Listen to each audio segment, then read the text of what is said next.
Emlak sektörü şu an durma noktasındadır. Diyorsunuz ne ki hem malzemeler artış fiyatı bir, ikincisi de yeni açılan imar yerlerinin arsalarının pahalı oluşu. Bu pahalı oluşundan dolayı müteahhide yüzdelikten dolayı ise yüzdelikle fazla oluşundan dolayı arsa sahipleri de yüzdeliği düşürmediklerinden dolayı müteahhide mecburen bunu yüksek bir fiyata tutarak inşaat maliyeti kat be kat artmaktadır.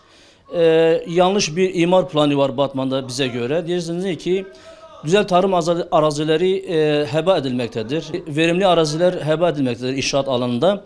Halbuki Batman'da 46 tane yakın mahalle bulunmakta. Bu mahalleler hepsi de kentsel dönüşüme muhtaç duyulan mahallelerdir. Eğer belediye yetkileri bu mahallelere kas sayısı verirse ve müteahhitler de cazibeli geldiği takdirde muhakkak müteahhitler bu mahallelere girip kentsel dönüşüm olarak yani bu fakir fukaranın oturduğu evleri kentsel dönüşüm adı altında yeni binalar, yeni bir yerleşim alanları oluşur ve daha maliyeti düşük bir şekilde evler inşa edilmiş olur inşallah. Eski mahalleler aynı zamanda daha modernleşmiş bir hale gelir. Niye ki? Çünkü normalde şu anda eski mahalle 50-60 yıllık bir süreci var. Bu evler sürecini doldurmuştur ve bu evlerin hepsinin yıkılması lazım. Allah muhafaza bir deprem durumunda bu evlerin çoğusu yıkılma tehlikesiyle karşı karşıya olan evlerdir. Bunun için yetkililerden istediğimiz şudur. Kentsel dönüşüm mahallelere koymaktır ve bu mahallelerin kat sayısını artırmaktır. Bunu yaptığı takdirde muhakkak müteahhitler de bu mahallelere girecekler ve güzel bir çalışma inşallah olacak diyoruz. Aynı şekilde tarım arazisi bir şekilde de korunmuş olur. Çünkü yazıktır. Yani Batman etrafında bir sürü tarım arazisi vardır. Mısır, pamuk, buğday, mısırdır, mercimek gibi şeyler ekildiğinden dolayı yani yazıktır bu arazilerin bu şekilde heba edilmesine. Yani eski mahalleler dururken, eski varoş semt dediğimiz mahalleler dururken bunların yıkılıp yerine yeni binaların inşa edilmesi bizce daha uygun olur diyoruz. Tarım arazilerinin imara açılması bir sorundur, bir problemdir. Bir şehrin elzem olan imara açılma alanları öncelikle eski yerleşim alanlarının vatandaşa şehre kazandırılmasıdır. Bunlar yetmiyorsa şehrin kenarında böyle fazla sınırı aşmayacak şekilde tarım alanları da değerlendirilebilir. Fakat diğer imkanlar varsa bence buna tenezzül edilmemesi gerekiyor.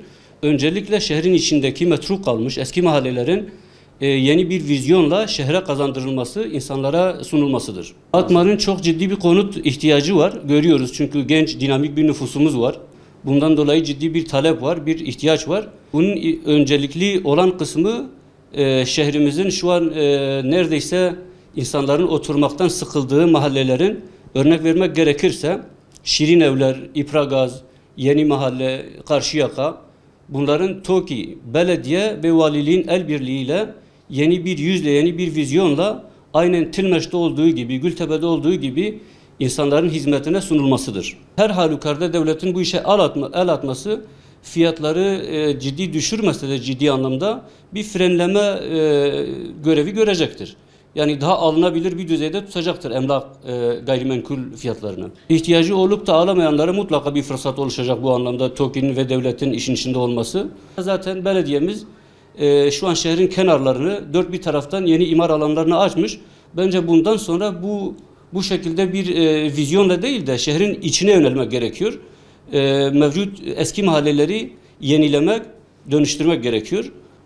Şehrimize yakışacak olan da budur bence. Evet. Bu anlamda belediyemizin hassas davranmasını, valiliğimizin hassas davranmasını talep ediyoruz. Yani neticede tarım alanlarına da ihtiyacımız var, konuta da ihtiyacımız var. Bu dengeyi gözeterek bu işin götürülmesi gerektiğini düşünüyoruz. Yetkililerden bu manada istirhamımız budur.